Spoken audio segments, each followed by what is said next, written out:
Virtual rally भी मेरे साथ जुड़ी हुई है इंद्री की, तो मैं वो वेट कर रहे हैं मेरे संबोधन का। मैं चाहता था कि दोनों को इकट्ठा संबोधन कर दूं क्योंकि विषय एक ही है। अजय जी अगर आप आज्ञा दे तो मैं कर दूं। चलो ठीक है। आप सबका बहुत बहुत धन्यवाद।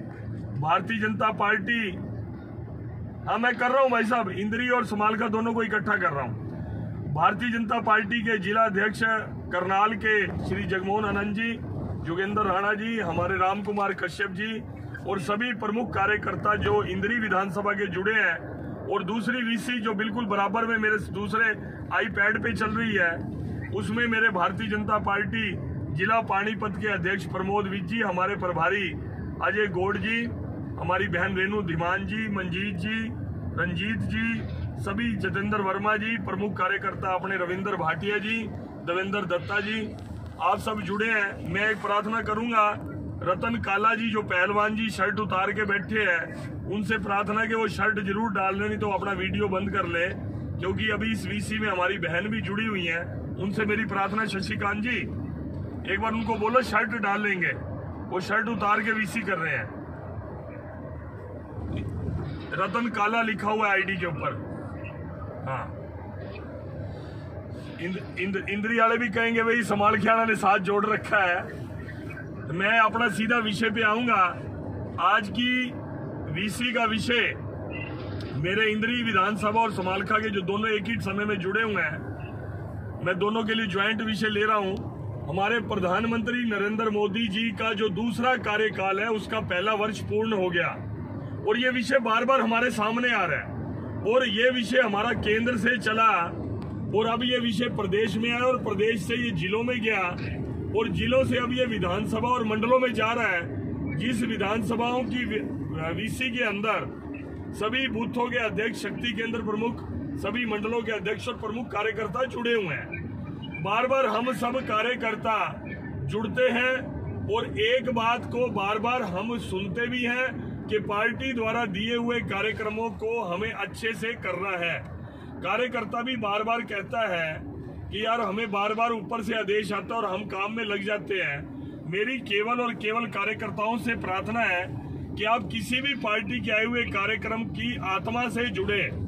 कार्यक्रम से हम जुड़ जाते हैं, हम जो आदेश होता है उसको पूर्ण भी करते हैं, लेकिन उस कार्यक्रम के कारण हमारे मन में भाव क्या उत्पन्न हुआ, किस भाव को लेकर हम फील्ड के अंदर जा रहे हैं। अगर भाव हमारा श्रेष्ठ होगा, अगर हमारा भाव बिल्कुल पवित्र होगा, तो लोगों पे भी हमारी बात असर करेगी।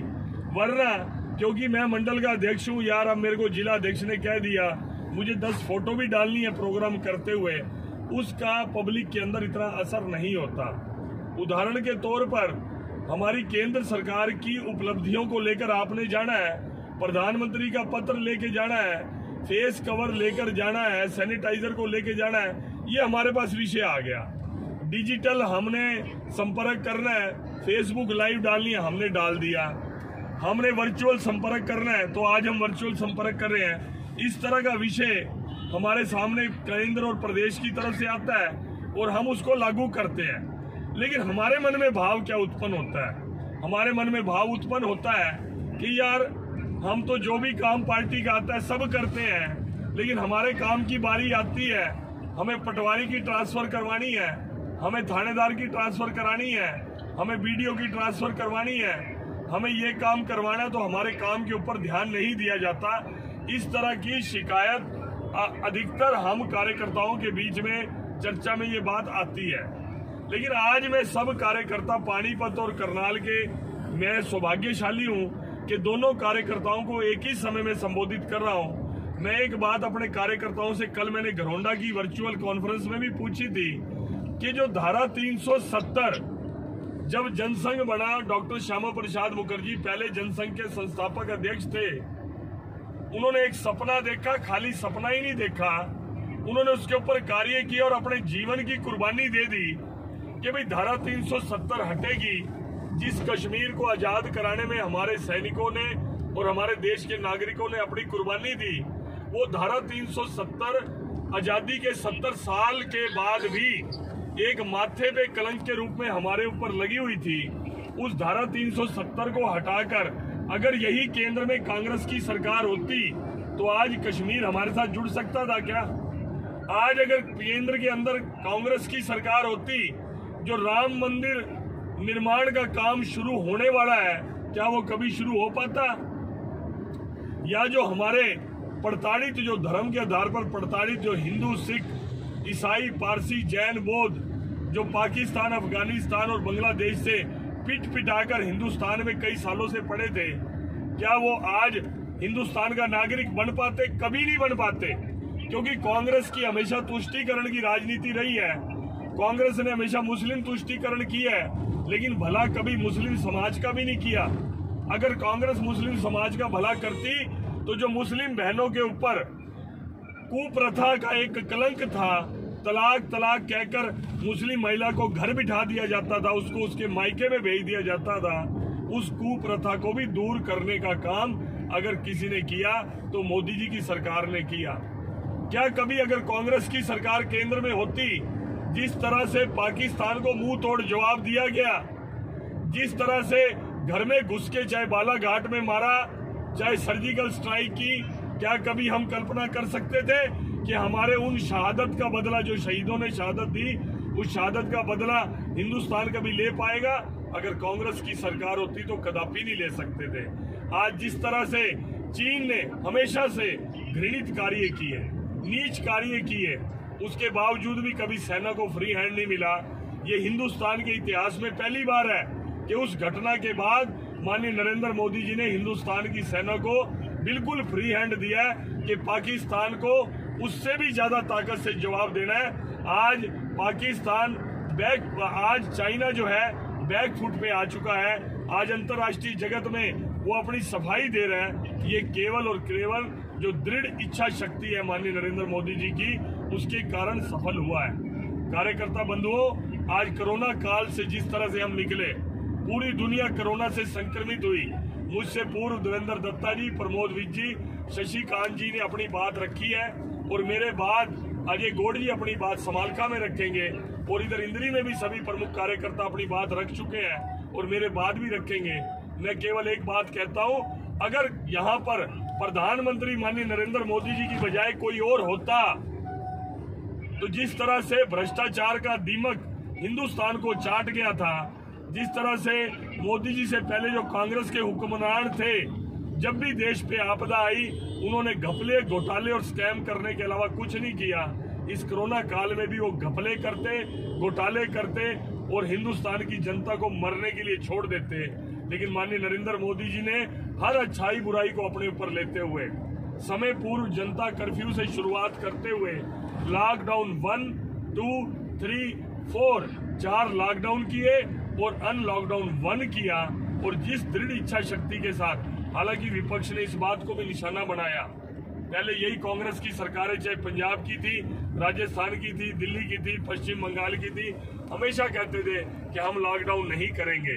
अब जब मोदी जी अनलॉकडाउन करने लगे तो फिर वो बोलते हैं कि हम लॉकडाउन करेंगे।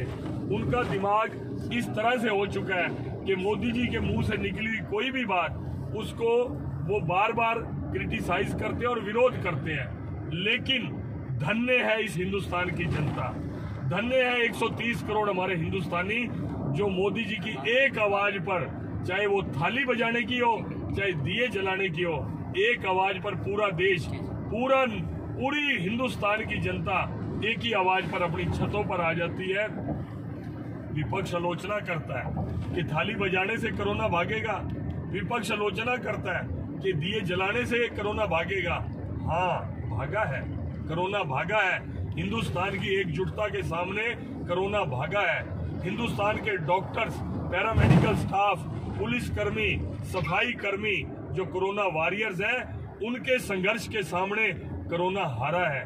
मेरे देश के सभी सामाजिक संगठनों, मेरे सभी धार्मिक संगठनों, सभी एनजीओ और मेरे भारतीय जनता पार्टियों के कार्यकर्ताओं के मजबूत इरादों ने, ये मैं इसका साक्षात अनुभव किया मैंने अपनी करनाल लोकसभा क्षेत्र के अंदर, कोरोना डरकर भागा है।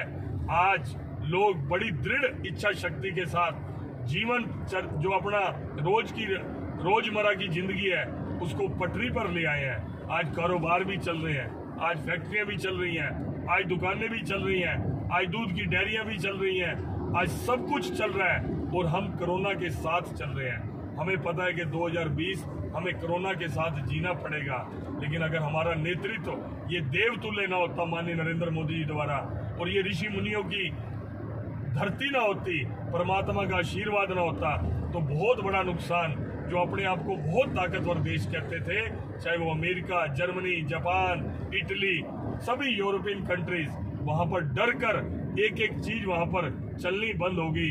लेकिन हिंदुस्तान धीरे धीरे पटरी पर आ गया और 130 करोड़ की आबादी, जो ये सारी कंट्रीज को मिला दो तो उनकी नहीं है, और जितनी एडवांस मेडिकल फैसिलिटी उनकी है, अभी हम तो कई साल उनसे पीछे हैं। लेकिन हमारे लोगों की दृढ़ इच्छा शक्ति से और माननीय नरेंद्र मोदी जी के नेतृत्व पे हमारा विश्वास था, जो कुछ वो मुंह से निकालते गए हम पूरा करते रहे।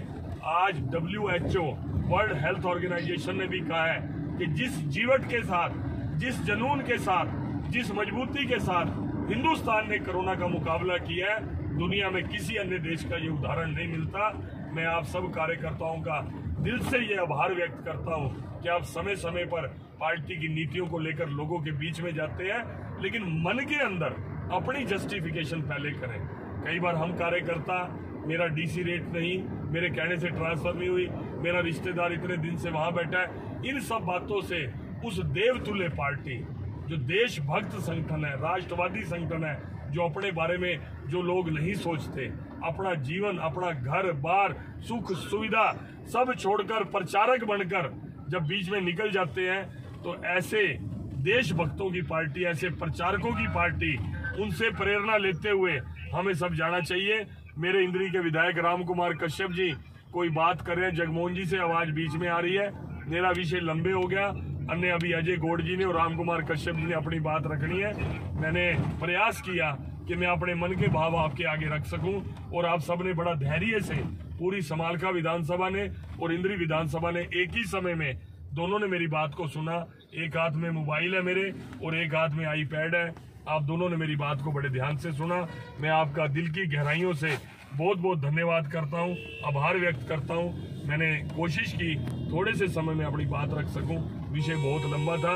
आप सबका आभार, आप सबका धन्यवाद, नमस्कार।